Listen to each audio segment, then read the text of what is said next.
हाँ जी, good evening, good evening, good evening everybody. क्या हाल चाल है मेरे प्यारे प्यारे जीव जंतुओं? कैसे हो मेरे रसगुल्ला सन रसगुल्ली सर? सब बढ़िया, सब मजे में। आप लोग अभी तक सेम टू के प्यारे प्यारे मासूम मासूम बच्चे कहलाते थे। आज से आप सेम थ्री के कहलाओगे। आज से आप सीनियर हो चुके हो। तो बेटा, आज से आपकी रिस्पॉन्सिबिलिटीज भी ज्यादा हो चुकी है, सब्जेक्ट्स भी बढ़ चुके हैं, सब्जेक्ट्स के भाड़ भी बढ़ चुकी है। ठीक है। एक बार आप लोग please hi hello Radhe Radhe नमस्ते कुछ तो बोल दो भाई, कोई तो इज्जत है। जितने लोग भी बैठे हैं, एक बार आप हाय हेलो अटेंडेंस तो लगा दो, लाइक तो कर दो। आज हम लोग अपना सेम थ्री का क्लास चालू करने वाले हैं। सेम थ्री का क्लास। आज आप लोग मेरे को परखो। आज आप लोग मेरे को वेरीफाई करो कि अभिषेक भैया सही पढ़ाते हैं कि नहीं पढ़ाते हैं। आप लोग आज तक मेरा मैराथन देखे होंगे, रिवीजन देखे होंगे। आज आप लोग देखो कि अभिषेक भैया रेगुलर क्लास कैसे करवाते हैं, उनका क्या स्टाइल है, कैसे पढ़ाते हैं। एक्चुअली में अभिषेक भैया कैसे पढ़ाते हैं, वो आज आप लोगों को देखना है ना? है ना जी?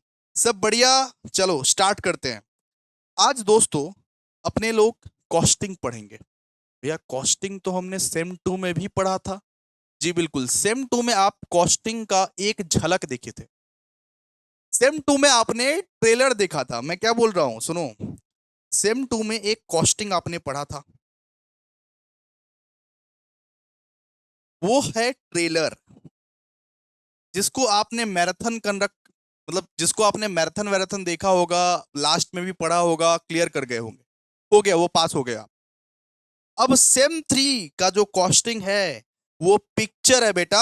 सेम थ्री का कॉस्टिंग जो मैं स्टार्ट करने वाला हूं, असली पिक्चर तो ये है। असली पिक्चर तो ये है, जहां पे इतने सारे चैप्टर्स आप लोगों को पढ़ने पड़ेंगे। सेम टू में तो आप लोगों को कुल मिला के 4 ही चैप्टर पढ़ने पड़े थे, थियरी को तो मैं गिनता भी नहीं। मटेरियल, लेबर, ओवरहेड और कॉस्ट सीट, बस 4 ही चैप्टर आप पढ़े थे, जिसको आप ट्वेल्थ में ऑलरेडी पढ़ के आए हो, जिसका कॉस्ट एंड टैक्स था।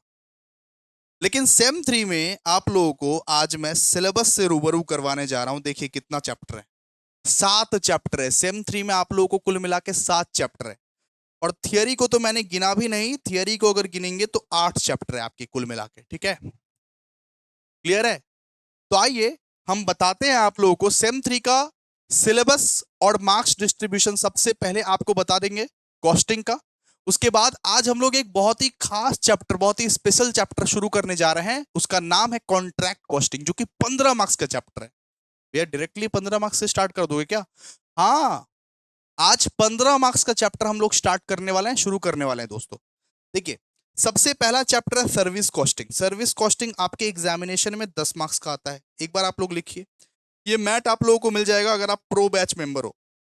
प्रो बैच मेंबर अपने ग्रुप में एक बार चेक कीजिएगा, कॉस्टिंग का मैट का पीडीएफ हम भेज दिए हैं। प्रो बैच मेंबर अपने ग्रुप में एक बार चेक कीजिएगा आप लोग, हम कॉस्टिंग का मैट भेज दिए हैं। ठीक है। फिर जॉब एंड बैच कॉस्टिंग। ये जो जॉब एंड बैच कॉस्टिंग है, ये भी 10 मार्क्स का चैप्टर है, ये भी 10 मार्क्स का चैप्टर है। फिर ये जो प्रोसेस कॉस्टिंग है, प्रोसेस कॉस्टिंग 15 मार्क्स का चैप्टर है, 15 मार्क्स का चैप्टर।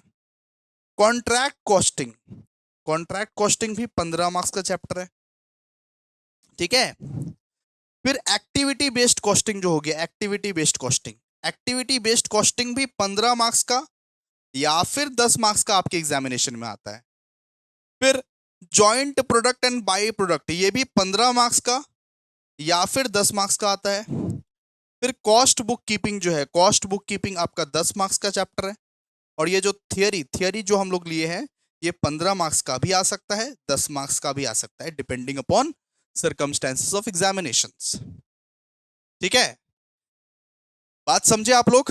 इतना तक आप लोगों को क्लियर है? ये मार्क्स डिस्ट्रीब्यूशन ले लो, लिख लो एक बार। देखो आपके सिलेबस में क्या क्या है। आपके सिलेबस में कॉस्टिंग का सिलेबस मैं डिस्कस करने जा रहा हूं दोस्तों। सेम थ्री का कॉस्टिंग का सिलेबस मैं डिस्कस करने जा रहा हूं।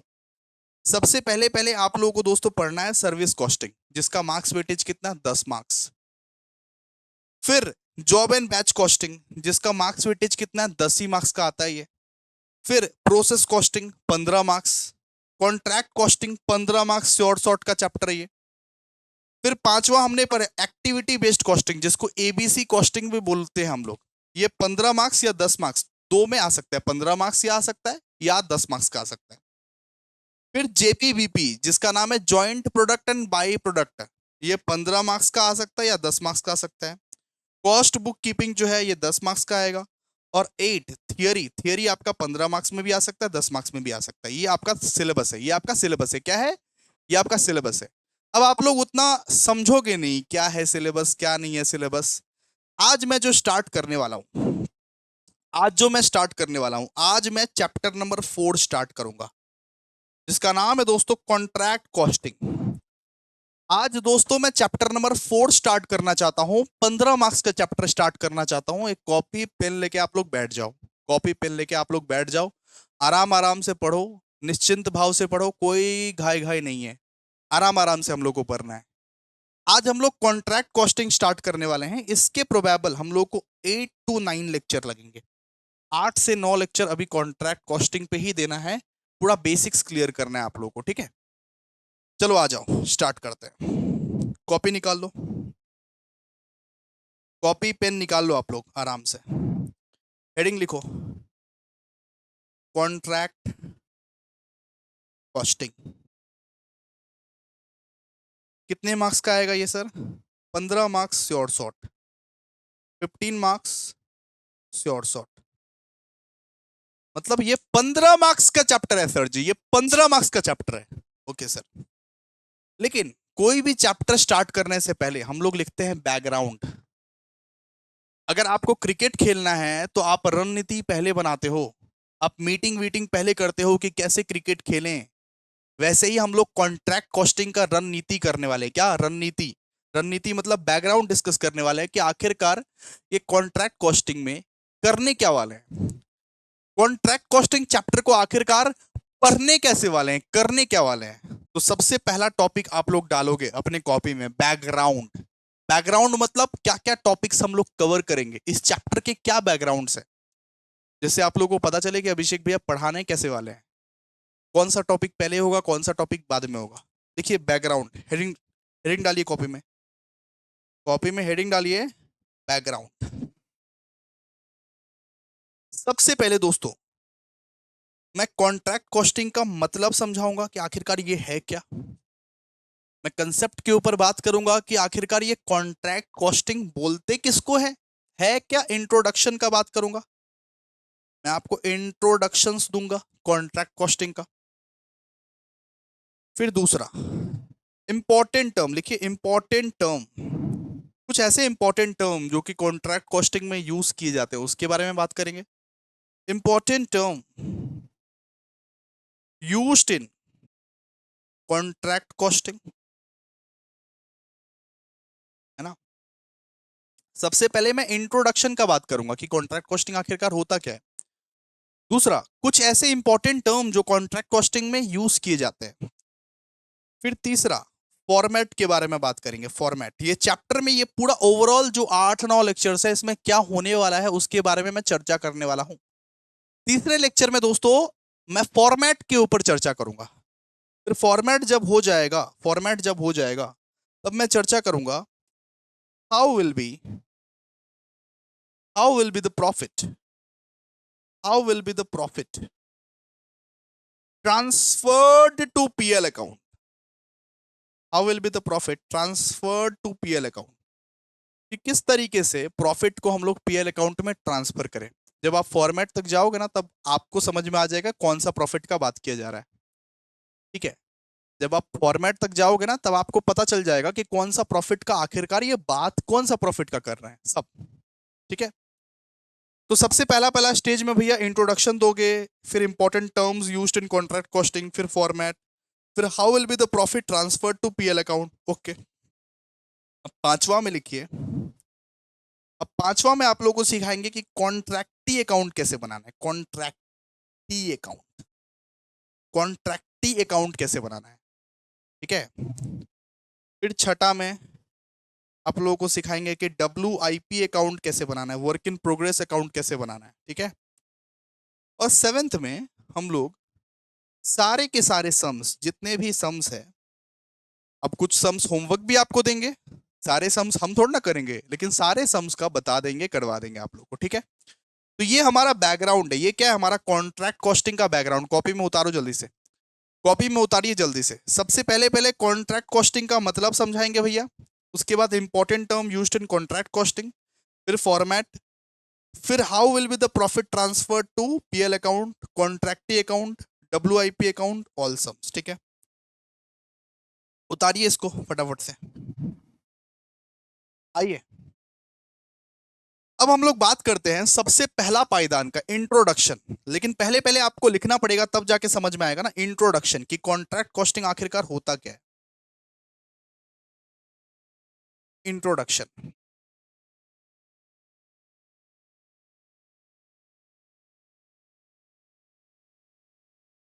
ठीक है, लिखिए लिखिए लिखिए। Contract costing, contract costing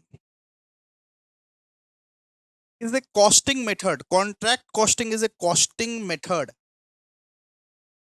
contract costing क्या है? एक कॉस्टिंग मेथड है used by construction business, used by construction business, construction business, ठीक है, used by construction business to determine its total cost, to determine its total cost. समझाऊंगा, पहले लिखिए आप लोग। It means the company, it means the company engaged in construction of, engaged in construction of,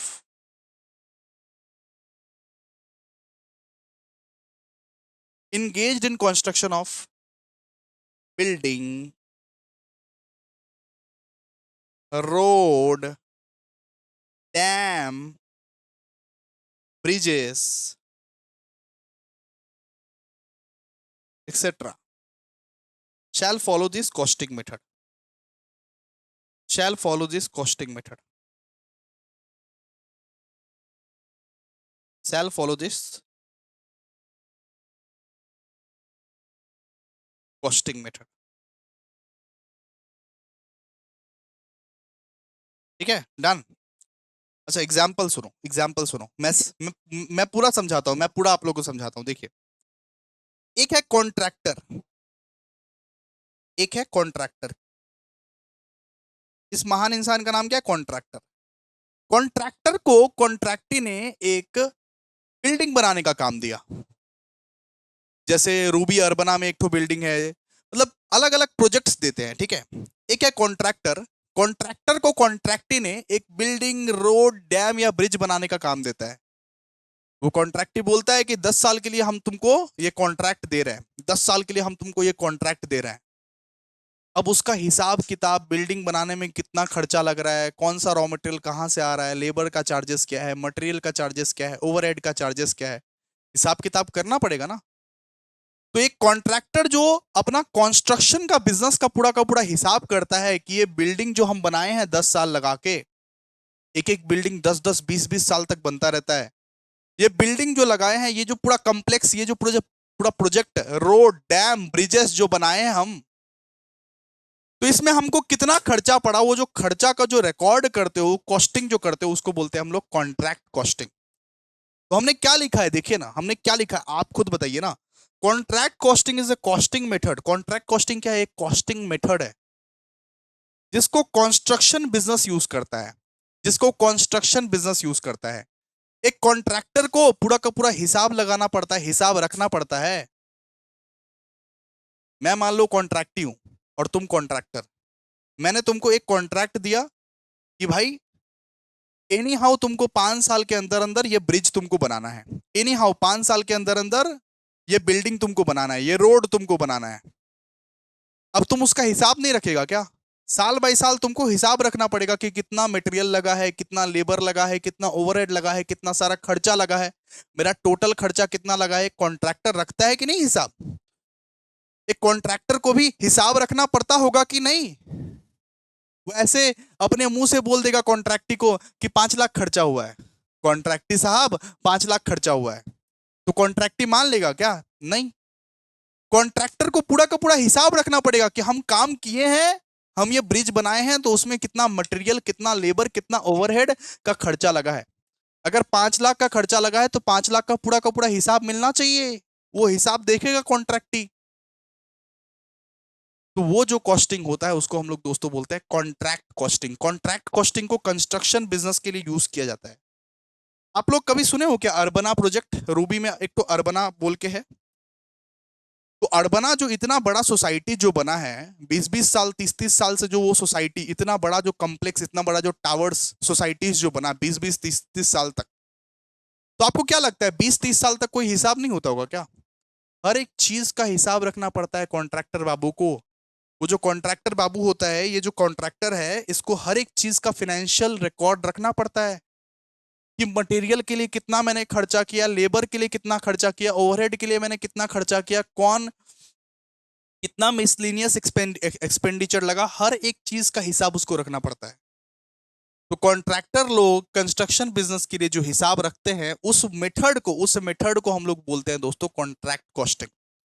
contract costing construction business के लिए किया जाता है। अगर आप बिल्डिंग बनवाओगे, रोड बनवाओगे, डैम बनवाओगे, ब्रिजेस बनवाओगे, तो आप ये भी उपेक्षा करोगे कि सामने वाला हिसाब मेरे को देगा।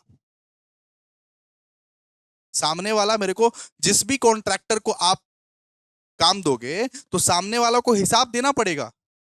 आज आप मान लो अपने घर को, एक आज आप मान लो कि अपने घर के लिए एक पूरा बंगलो बनाना चाहते हो, ठीक है? तो कोई कॉन्ट्रैक्टर को वो प्रोजेक्ट थमाओगे? कॉन्ट्रैक्टर को क्या बोलोगे कि इसका हिसाब तुम रेडी रखना, हिसाब हम मांगेंगे हर साल कि कितना मटेरियल में खर्चा हुआ, लेबर में खर्चा हुआ, ओवरहेड में खर्चा हुआ, हमको हिसाब चाहिए इसका। तो इस चीज को हम लोग क्या बोलते हैं? Contract costing. तो contract costing is a costing method used by construction business to determine its total cost. कि भैया ये कंस्ट्रक्शन करने में मेरे को खर्चा हुआ, तो आखिरकार कितना खर्चा हुआ। ये जो रोड बनाए हैं, बिल्डिंग बनाए हैं, डैम बनाए हैं, इतने बड़े बड़े जो प्रोजेक्ट्स बनाए हैं, उसमें हमको खर्चा कितना हुआ, ऐसे रजिस्टर में मेंटेन करके रखते हैं हम लोग। या आजकल तो लैपटॉप वैपटॉप में मेंटेन मेंटेन करके रखते हैं। सारा कॉस्टिंग तुमको करके रखना पड़ेगा कि मटेरियल में कितना खर्चा हुआ, इसमें कितना खर्चा हुआ, उसमें कितना खर्चा हुआ, टोटल कॉस्ट निकालना पड़ेगा आपको प्रॉपरली। तो इसको हम लोग दोस्तों बोलते हैं कॉन्ट्रैक्ट कॉस्टिंग। ठीक है, कॉन्ट्रैक्ट कॉस्टिंग। आई होप आप लोग समझ गए होंगे। इंट्रोडक्शन आप लोग का क्लियर होगा। चलिए अब बात करते हैं कुछ ऐसे इंपॉर्टेंट टर्म्स का, जो यूज होता है ये कॉन्ट्रैक्ट कॉस्टिंग के मेथड में। सेकंड बात करते हैं। फर्स्ट वाला बात तो हो गया, लिखवा भी दिया आप लोगों को, आई होप आप लोग लिख भी लिए होंगे। ठीक है, सेकंड सेकंड लिखिए, इंपॉर्टेंट टर्म्स। इंपॉर्टेंट टर्म्स, एक एक कंसेप्ट बहुत इंपॉर्टेंट है सम्स के लिए। मैं डायरेक्ट सम्स स्टार्ट नहीं करना चाहता, एक एक कंसेप्ट आपके लिए बहुत इंपॉर्टेंट है। 2-3 क्लास तो पहले मेरे को इंट्रोडक्टरी लगेगा, उसके बाद मैं सम स्टार्ट करूंगा, अभी नहीं। देखिए important terms in this method, important terms used in this method. कुछ ऐसे इंपॉर्टेंट टर्म्स जिस टर्म्स के बारे में हम बात करेंगे आपसे। सबसे पहला टर्म मैं बताना चाहता हूं, work certified. Work certified, work certified क्या होता है जरा समझिएगा। वर्क सर्टिफाइड, इसको लिखिएगा नहीं, मैं जो लिख रहा हूं अभी। एक होता है कॉन्ट्रैक्टर, एक होता है कॉन्ट्रैक्टी, एक होता है कॉन्ट्रैक्टर, एक होता है कॉन्ट्रैक्टी। लिखिएगा नहीं इसको। मान लो कि कॉन्ट्रैक्टी ने कॉन्ट्रैक्टर को 10 लाख का प्रोजेक्ट दिया, 10 लाख का, मतलब 10 लाख का प्रोजेक्ट दिया। ठीक है, एक कॉन्ट्रैक्टी ने एक बिल्डिंग बनाने के लिए दिया जिसका पूरा टोटल खर्चा पड़ेगा 10 लाख, जिसका पूरा का पूरा टोटल खर्चा पड़ेगा कितना? 10 लाख। कॉन्ट्रैक्टी ने बोला कॉन्ट्रैक्टर को कि मेरे को ये बिल्डिंग बना के दो जिसका टोटल खर्चा कितना पड़ेगा? 10 लाख। मान लो कि कॉन्ट्रैक्टी ने कॉन्ट्रैक्टर को 10 लाख का प्रोजेक्ट दिया, 10 लाख का प्रोजेक्ट दिया। और जब कॉन्ट्रैक्टी ये वर्क को वेरीफाई करने के लिए पहुंचा, जब ये कॉन्ट्रैक्टी वर्क को वेरीफाई करने के लिए पहुंचा, जांचने के लिए पहुंचा कि काम कितना कंप्लीट हुआ है, ये बिल्डिंग का काम कितना कंप्लीट हुआ है, जब ये कॉन्ट्रैक्टी कॉन्ट्रैक्टर का काम को जब वेरीफाई करने के लिए पहुंचा, फिर कॉन्ट्रैक्टी को पता चला कि ये ससुरा तो अभी तक 7 लाख का ही काम किया है, 7 लाख का ही काम किया है, बाकी का 3 लाख का काम तो नहीं किया है, बाकी का 3 लाख का काम तो नहीं किया है। कॉन्ट्रैक्टी ने जब वेरीफाई करने पहुंचा कॉन्ट्रैक्टर के यहाँ कि ये बिल्डिंग कितना तैयार हुआ है, तो कॉन्ट्रैक्टी ने ये पाया कि 7 लाख का काम अभी तक हुआ है और 3 लाख का काम नहीं हुआ है। 7 लाख का काम हो गया है और 3 लाख का काम अभी तक नहीं हुआ है। तो ये जो 7 लाख का काम हो गया है ना, कॉन्ट्रैक्टी आया, वेरीफाई किया, चेक किया कि 7 लाख का काम हो गया है, इसको हम लोग बोलते हैं वर्क सर्टिफाइड। क्या बोलते हैं? Work certified. कि कॉन्ट्रैक्टी आता है और देखता है ये कॉन्ट्रैक्टर ने कितना काम किया, वो देखा कि 10 लाख हम दिए थे, इसमें से 7 लाख का काम हो चुका है, वो पूरा वेरीफाई करके गया, इसको हम लोग क्या बोलते हैं? Work certified. Work certified, work certified. Contractee verify करके गया कि 7 लाख का काम हो चुका है, और बाकी का जो ये 3 लाख का काम नहीं हुआ है ना, 3 लाख का जो काम नहीं हुआ है, इसको हम लोग क्या बोलते हैं? Work uncertified. Work uncertified. ठीक है, क्लियर है? तो कॉन्ट्रैक्टर को 10 लाख देता है, बोलता है कि ये प्रोजेक्ट कंप्लीट करो। अब कॉन्ट्रैक्टी एक दिन ना वेरीफाई करने के लिए पहुंचता है कि कितना तक मेरा बिल्डिंग का काम कंप्लीट हुआ है। वो कॉन्ट्रैक्टी ने देखा कि अभी तक तो 7 ही लाख का काम कंप्लीट हुआ है, तो 7 लाख का जो काम कंप्लीट हुआ ना, उसको हम लोग क्या बोलेंगे? Work certified. और वो जो 3 लाख का काम कंप्लीट नहीं हुआ, उसको हम लोग दोस्तों बोलते हैं वर्क अनसर्टिफाइड। Work uncertified. समझ में आया कि नहीं आया? बताओ एक बार, चैट बॉक्स में बोलो एक बार आप लोग, चैट बॉक्स में आप लोग बोलो एक बार, समझ में आया कि नहीं आया? चलो एक बार लिखते हैं वर्क सर्टिफाइड के बारे में, पूरा डिटेल्स में लिखते हैं। आइए, ये ड्राइंग फ्राइंग अगर आपको बनाना रहता है तो बना लेना, कोई दिक्कत नहीं है। चलो आओ, वर्क सर्टिफाइड के बारे में एक बार आराम से लिखते हैं। देखिए, उसके बाद वापस समझाऊंगा आप लोग को, चिंता मत कीजिए। 100 बार समझाना पड़े 100 बार समझाऊंगा, आप मेरे नोनू पोनू हो। चलो आ जाओ। देखो, in in construction business, in construction business, in construction business, in construction business, the contractor shall take a, the contractor shall take a, shall take a contract, shall take a contract for construction, for construction on behalf of contracting, on behalf of contracting, on behalf of contracting। मतलब एक contractor कॉन्ट्रैक्टी से contract लेता है, ठीक है? Here लिखिए, full stop, full stop. Here the work completed, here the work completed by contractor, here the work completed by contractor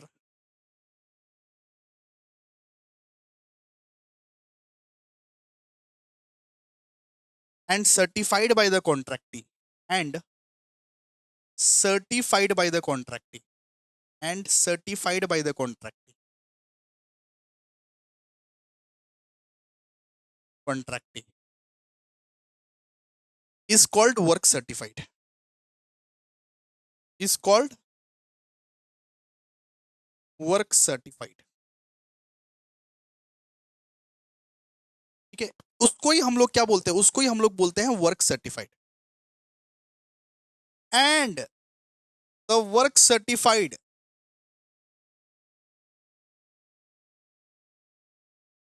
is valued at, is valued at contract price। ठीक है, यहां पे यही बोला गया है कि एक रहता है कॉन्ट्रैक्टर, एक रहता है कॉन्ट्रैक्टी। मान लो कॉन्ट्रैक्टी ने कॉन्ट्रैक्टर को 10 लाख का प्रोजेक्ट दे दिया कि भाई आपको बिल्डिंग बनाना है 10 लाख का। कॉन्ट्रैक्टी ने कॉन्ट्रैक्टर को 10 लाख का प्रोजेक्ट दे दिया कि भाई आपको बिल्डिंग बनाना है 10 लाख का। अब कॉन्ट्रैक्टर ने सिर्फ 7 लाख का काम किया है। जब कॉन्ट्रैक्टी आया वेरीफाई करने के लिए, जब कॉन्ट्रैक्टी कॉन्ट्रैक्टर के यहाँ आया वेरीफाई करने के लिए, तो कॉन्ट्रैक्टी को पता चला कि इन्होंने सिर्फ 7 लाख का काम किया है, बाकी का 3 लाख का अभी काम नहीं किया है।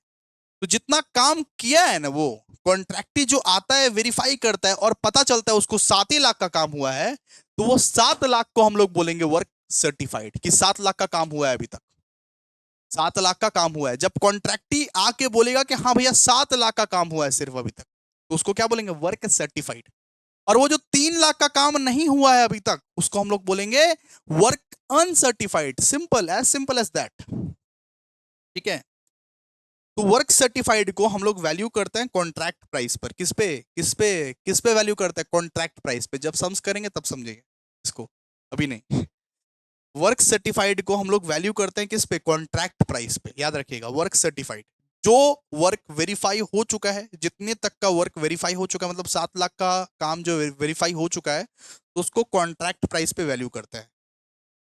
अब लिखिए वर्क अनसर्टिफाइड। लिखिए, आप लोग समझा तो दिए ही है कि 3 लाख का जो काम नहीं हुआ है, 7 लाख का काम हुआ है, 3 लाख का जो काम नहीं हुआ है, उसको हम लोग क्या बोलेंगे, वर्क अनसर्टिफाइड। आप लोग चैट बॉक्स में बोलो तो, अगर 20 लाख में, एग्जाम्पल दे रहे हैं, अगर 20 लाख में 15 लाख का काम हुआ है और 15 लाख को हम लोग बोल रहे हैं वर्क सर्टिफाइड, तो वर्क अनसर्टिफाइड कितने लाख का है। अगर 20 लाख में 15 लाख वर्क सर्टिफाइड है, 20 लाख में मान लो 15 लाख वर्क सर्टिफाइड है, तो बाद बचा क्या है, बाद बचा क्या है, वर्क अनसर्टिफाइड। सीधा सा बात है कि बाद बचा जो 5 लाख है वो क्या है, वर्क अनसर्टिफाइड। क्लियर है। आइए देखिए, वर्क अनसर्टिफाइड, वर्क अनसर्टिफाइड ये क्या होता है सर। देखिए, the portion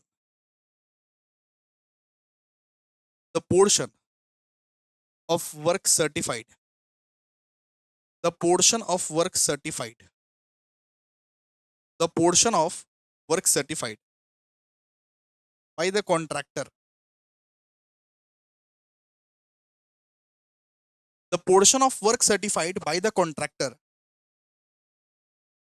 but not approved by the contractee. Contractor तो बोला है, कॉन्ट्रैक्टर बोलता है कि 10 का 10 लाख कंप्लीट हो गया सर। कॉन्ट्रैक्टर क्या करता है, कॉन्ट्रैक्टर बोलता है कि भाई 10 का 10 लाख कंप्लीट हो गया, लेकिन कॉन्ट्रैक्टी जब आता है ना, तब उसको पता लगता है कि ये तो 7 ही लाख का कंप्लीट किया है। कॉन्ट्रैक्टर झूठ बोलता है। कॉन्ट्रैक्टर बोलता है कि सर 10 लाख का बिल्डिंग आपका रेडी है। जब कॉन्ट्रैक्टी वेरीफाई करने आता है, तब असली पता चलता है कि 3 लाख का तो घपला हुआ है, 3 लाख का तो काम हुआ ही नहीं है। तो जब कॉन्ट्रैक्टी आता है और बोलता है कि 3 लाख का काम नहीं हुआ है अभी तक, उसको बोलते हैं work uncertified, work uncertified. The portion of the work certified by the contractor, contractor ने सर्टिफाई किया है, but not approved by, not approved by contractee, not approved by contractee is called, is called is called work uncertified, is called work uncertified, uncertified. ठीक है। और ये जो work uncertified है, ये कॉस्ट प्राइस पे वैल्यू होता है। ठीक है। वर्क सर्टिफाइड कॉन्ट्रैक्ट प्राइस पे वैल्यू होता है, वर्क अनसर्टिफाइड जो है ये कॉस्ट प्राइस पे वैल्यू होता है। This is valued at, this is valued at cost price, cost price. ठीक है, डन। समझ गए आप लोग। वर्क सर्टिफाइड मतलब क्या, 10 लाख का कॉन्ट्रैक्ट दिए थे, कॉन्ट्रैक्ट ही आया वेरीफाई करने के लिए, वो देखा कि 7 लाख का काम हुआ है और 3 लाख का काम नहीं हुआ है। 7 लाख का काम जो हुआ है उसको बोलते हैं वर्क सर्टिफाइड, और 3 लाख का काम जो नहीं हुआ है, जो कॉन्ट्रैक्टी को लगता है, उसको बोलते हैं हम लोग वर्क अनसर्टिफाइड, वर्क अनसर्टिफाइड। समझ में आया इतना तक, क्लियर है ना बाबू सब। तो हम लोग दो टर्म पढ़ लिए, वर्क सर्टिफाइड एक, वर्क अनसर्टिफाइड। ठीक है। फिर अभी हम लोग पढ़ेंगे अपना थर्ड टर्म। लिखिए रिटेंशन मनी, रिटेंशन मनी। भैया रिटेंशन मनी क्या होता है, एक बार कंसेप्ट को बहुत बढ़िया तरीके से एकदम मक्खन कर दीजिए सर। रिटेंशन मनी क्या होता है, आप लोगों को समझना है रिटेंशन मनी क्या होता है, हाँ कि ना बोलो तो भाई, देखते हैं कितने जन में जोश है। रिटेंशन मनी आप लोगों को समझना है, हाँ हाँ ना बोलो, जल्दी बोलो। हाँ सर, समझना है, समझना है, समझना है। अच्छा, हमने क्या समझाया था, सुनो लिखना मत इसको, ठीक है। हमने क्या समझाया था, एक रहता है कॉन्ट्रैक्टर, और एक आपने समझाया था, एक रहता है कॉन्ट्रैक्टी। कॉन्ट्रैक्टी ने मान लो कि 10 लाख का प्रोजेक्ट दिया, 10 लाख का प्रोजेक्ट दिया, अभी तक उसमें से सिर्फ 7 लाख का काम हुआ है, अभी तक उसमें से सिर्फ 7 लाख का काम हुआ है, मान लो 7 लाख का काम हुआ है। तो कॉन्ट्रैक्टी आया, कॉन्ट्रैक्टी बोला कि अभी तक तो 7 ही लाख का काम हुआ है। तो कॉन्ट्रैक्टर बोला ठीक है सर, आप एक काम कीजिए, 7 लाख का काम हो गया है ना। कॉन्ट्रैक्टर बोला कि सर कॉन्ट्रैक्टी सर एक काम कीजिए, 7 लाख का काम हो गया है ना, तो 7 लाख रुपए हमको दे दीजिए। आप बोल रहे हो ना, आप वेरीफाई कर रहे हो ना 7 लाख का काम हुआ है, तो एक काम कीजिए 7 लाख हमको दे दीजिए। कॉन्ट्रैक्टिव बोलता है कि हमको इतना बुड़बक समझते हो तुम, हम 7 लाख दे दे और तुम भाग जाओ यहां से आधा अधूरा छोड़ के काम। कॉन्ट्रैक्टिव बोलता है कि हम पूरा का पूरा तुमको 7 लाख अभी दे दे और तुम भाग जाओगे। अरे कॉन्ट्रैक्टर का क्या क्या क्या गारंटी, अगर वो जितना काम किया उतना उसको पैसा मिल गया तो वो आधा छोड़ के भी तो भाग सकता है काम। फिर फिर ये पता चला कि बिल्डिंग का अपर फ्लोर रेडी है, लोअर वाला फ्लोर रेडी है नहीं है, आधा अधूरा छोड़ के भाग जाएगा, उसके साथ तो फ्रॉड हो जाएगा कॉन्ट्रैक्टी के साथ। तो कॉन्ट्रैक्टी बोलता है 7 लाख तो नहीं बेटा, 7 लाख हम तुमको नहीं देंगे, हम तुमको इसमें से 6 लाख रुपए अभी दे देते हैं, 1 लाख रुपए हम हमारे पास जमा रख दो। 1 लाख रुपए हमारे पास जमा रहेगा, क्योंकि तुम नमक हराम हो, तुम पे हम विश्वास नहीं कर सकते, तुम भाग जाओगे। बात समझे आप लोग? वापस समझाते हैं सुनिए, वापस समझाते हैं सुनिए। कॉन्ट्रैक्टी ने कॉन्ट्रैक्टर को 10 लाख का प्रोजेक्ट दिया, 10 लाख का प्रोजेक्ट दिया। अब कॉन्ट्रैक्टी जब आता है तब उसको पता चलता है कि 7 लाख का काम हुआ है। तो कॉन्ट्रैक्टर बोलता है कि सर ठीक है कोई बात नहीं, 7 लाख का काम हुआ है ना, तो 7 लाख हमको दे दीजिए। अब कॉन्ट्रैक्टी बोलता है कि हमको इतना बुड़बक समझ के रखे हो तुम क्या? अगर हम तुमको अभी 7 लाख दे दे, मतलब तुम जितना काम किए हो उतना पैसा अगर हम तुमको अभी दे दे, तो तुम अभी के अभी भाग सकता है काम छोड़ के, अभी के अभी तुम भाग सकता है काम छोड़ के। क्या गारंटी है कि ये बिल्डिंग तुम कंप्लीट करेगा ही करेगा? अब कल को तुम ये भी न बोलेगा कि जितना कंप्लीट कर लिए हैं उतना का पैसा ले लिया और भाग गए, ऐसा भी तो हो सकता है, फ्रॉड भी तो हो सकता है कॉन्ट्रैक्टी के साथ।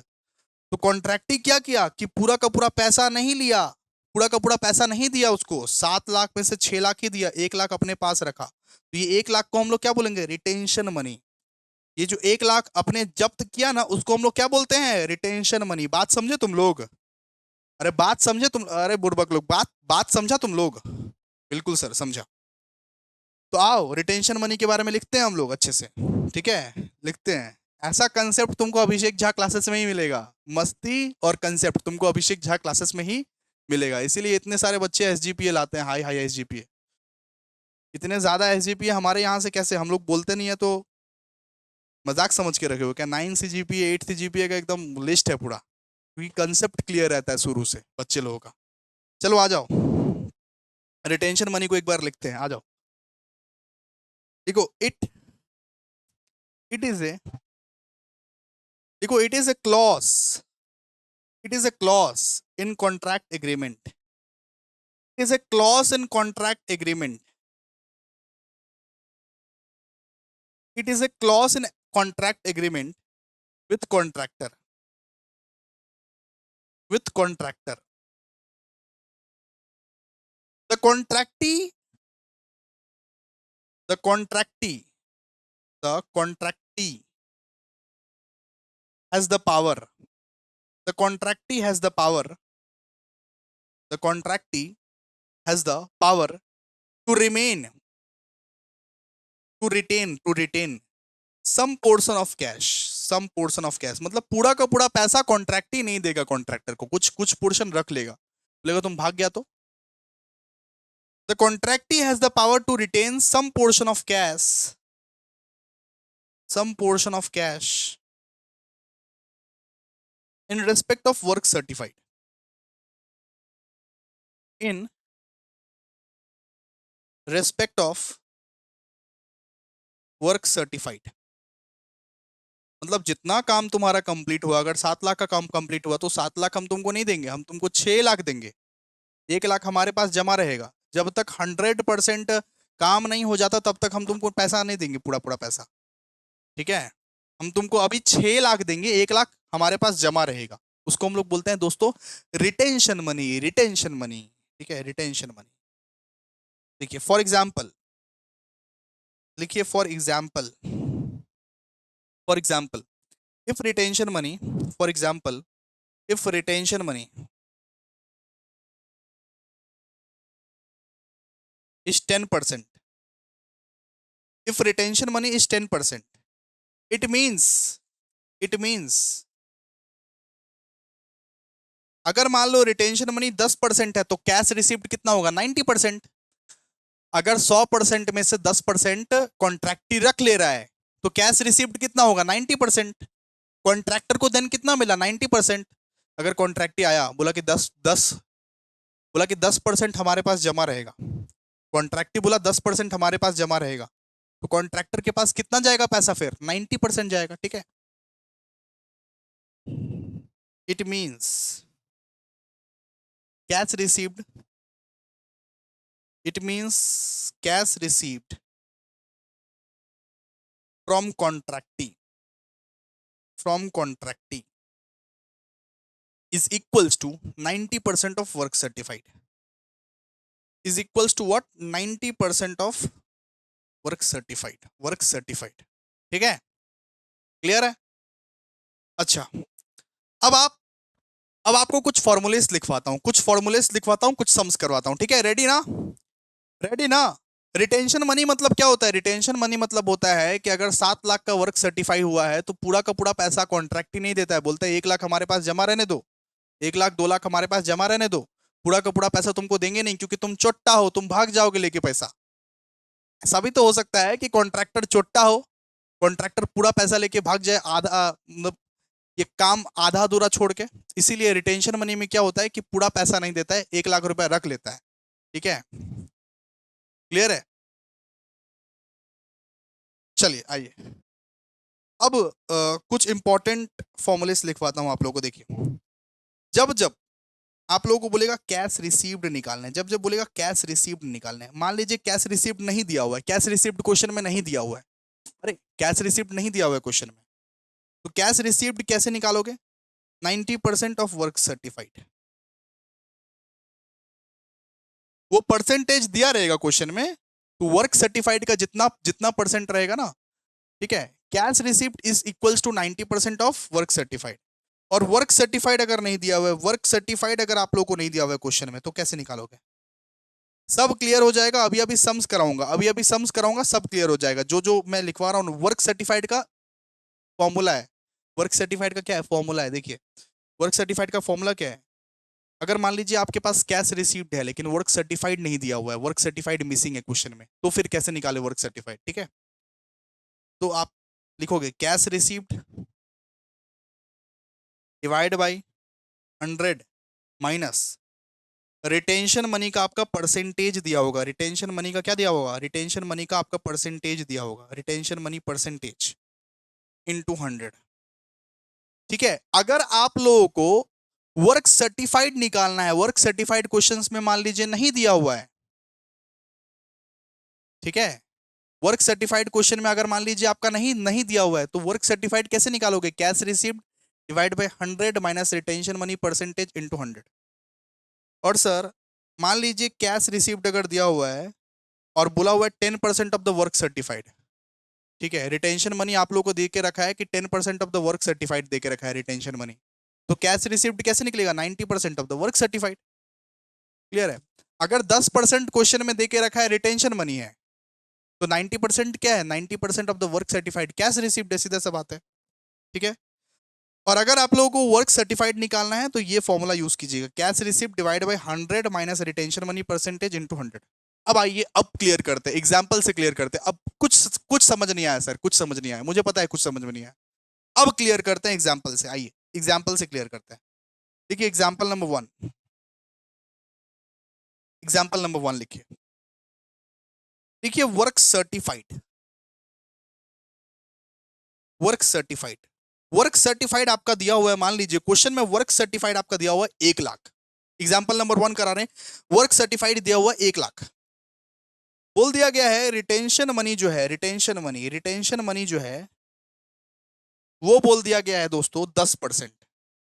रिटेंशन मनी अगर 10% है, अगर कॉन्ट्रैक्टी 10% पैसा रख लेगा तो देगा कितना पैसा? 90%।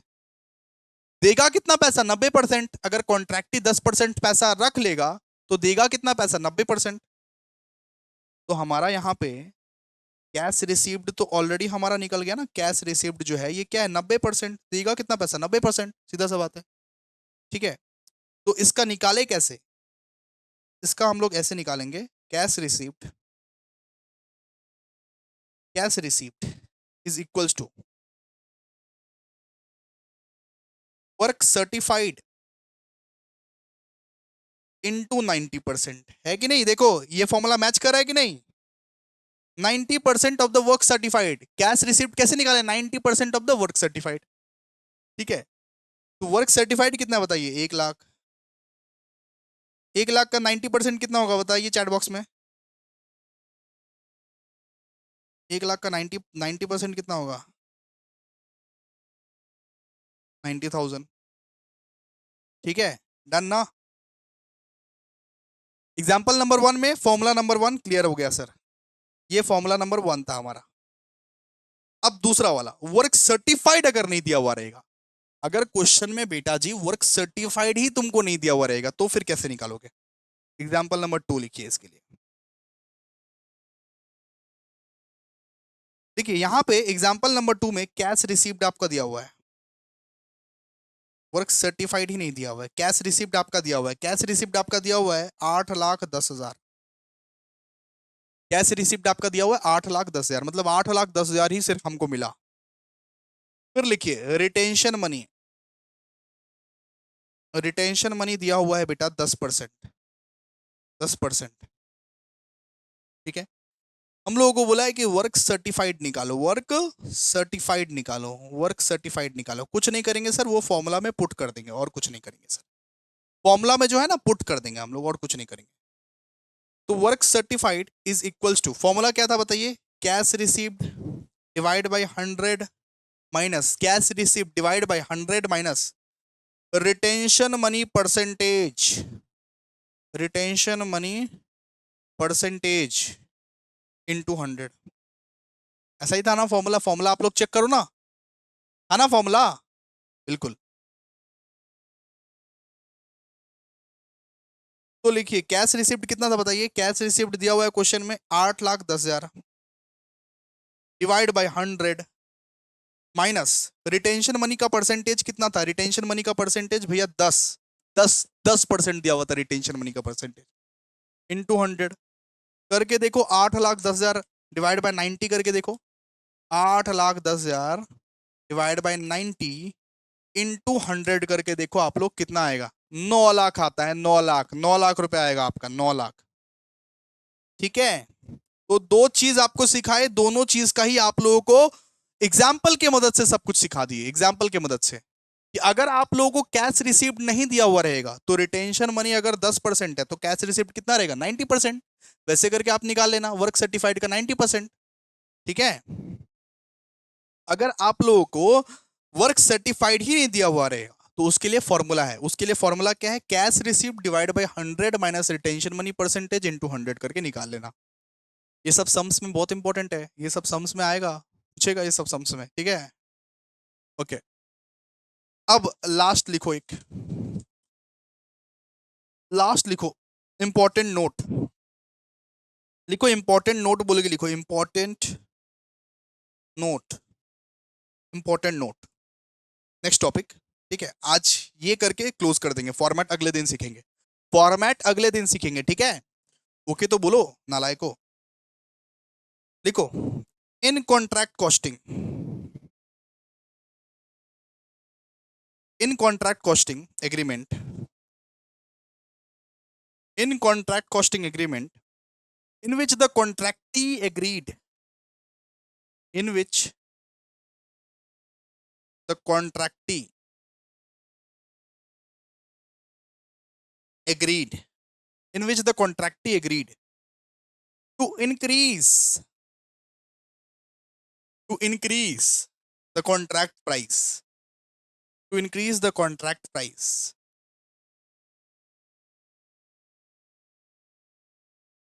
if price of material and labor, if price of material and labor increases beyond a certain limit, increases beyond a certain limit, यहाँ पे क्या होता है, इसको हम लोग प्यार से एस्केलेशन क्लॉज भी बोलते हैं। रेयरली आपकी एग्जामिनेशन में पूछा जाता है एस्केलेशन क्लॉज। क्या बोलते हैं? Escalation clause. रेयरली आपसे एग्जाम में पूछा जाता है कि जैसे एक कॉन्ट्रैक्ट में 10-15 साल, एक कॉन्ट्रैक्ट 10-15 साल चलता रहता है, 15 साल, 20 साल, 25 साल चलता रहता है, ठीक है, तो मटेरियल और लेबर के दाम भी बढ़ जाते हैं। एक कॉन्ट्रैक्ट जैसे बाबूजी 20 साल, 25 साल चलता रहता है, तो मटेरियल और लेबर का दाम भी तो बढ़ जाता है, मटेरियल और लेबर का दाम भी तो बढ़ जाता है। तो कॉन्ट्रैक्टी अगर एग्री करे, कॉन्ट्रैक्टी अगर मंजूरी दे, तो आप अपना कॉन्ट्रैक्ट प्राइस को बढ़ा भी सकते हो। एस्केलेशन क्लॉज ये बोलता है कि कॉन्ट्रैक्टर अपने कॉन्ट्रैक्ट प्राइस को बढ़ा भी सकता है अगर कॉन्ट्रैक्टी उसको मंजूरी दे। कॉन्ट्रैक्टी अगर परमिशन दे तो कॉन्ट्रैक्ट प्राइस को मैं बढ़ा भी सकता हूं, क्योंकि देखो 15-15 साल, 20-20 साल तक एक कॉन्ट्रैक्ट चलता रहता है। अब मटेरियल लेबर का खर्चा तो बढ़ेगा ना, तो कॉन्ट्रैक्ट प्राइस भी बढ़ाओ। तो कॉन्ट्रैक्टर कॉन्ट्रैक्टी से बात करने जाता है, साहब साहब देखो 15 लाख का आपने कॉन्ट्रैक्ट दिया था, लेकिन आज ये कॉन्ट्रैक्ट 15 साल से चल रहा है, तो आप थोड़ा सा अपना प्राइस, कॉन्ट्रैक्ट प्राइस बढ़ाओ। अगर कॉन्ट्रैक्टी एग्री करता है, उस केस में हमारा एस्केलेशन क्लॉज लगता है। वो कैसे होता है, कैसे नहीं होता है, सब कुछ आप लोग को बता देंगे, ठीक है। ये रेयरली आता है, ज्यादा नहीं आता, ये पूछता नहीं है, लेकिन फिर भी बता देंगे आप लोगों को। तो आज का लेक्चर बताओ कैसा लगा? आज इतना तक की फॉर्मेट अगले दिन सीखेंगे। अभी भी बोल रहा हूं, अच्छा चुनो अपने लिए बेस्ट चुनो। आप अभी मैच्योर हो गए हो, आपको पता है कि आपका बेस्ट टीचर कौन हो सकता है, आपके लिए बेस्ट टीचर कौन हो सकता है। हम लोग 1199 में वो प्रोवाइड कर देते हैं जो पूरा मार्केट प्रोवाइड नहीं कर पाएगा, लेकिन फिर भी आप लोगों को जो सर जो मैम से पढ़ना है वो पढ़ सकते हो आप लोग, ठीक है। तो बिल्कुल इसी तरीके से हम लोग क्लास करते रहेंगे। आई होप मैंने अपना लेक्चर बहुत अच्छे तरीके से ही डिलीवर किया है, बहुत अच्छी तरीके से ही कोशिश किया है। आपके लिए हम लोग बहुत कोशिश करते ही रहेंगे, और पूरा सेम थ्री रॉकिंग बनाना है, पूरा रॉकिंग रॉकिंग। 9 CGPA 8 CGPA का बौछार लाइन क्रिएट कर देना है, इतना रॉकिंग बनाना है, ठीक है। Thank you so much guys, मिलते हैं अभी नेक्स्ट वीडियो में, तब तक के लिए बाय। आज का कॉस्टिंग का लेक्चर यहीं पे समाप्त हो चुका है। आज डेमो लेक्चर था, आज बेटा डेमो लेक्चर था। Thank you thank you thank you so much, thank you so much. Bye bye bye bye everybody, thank you.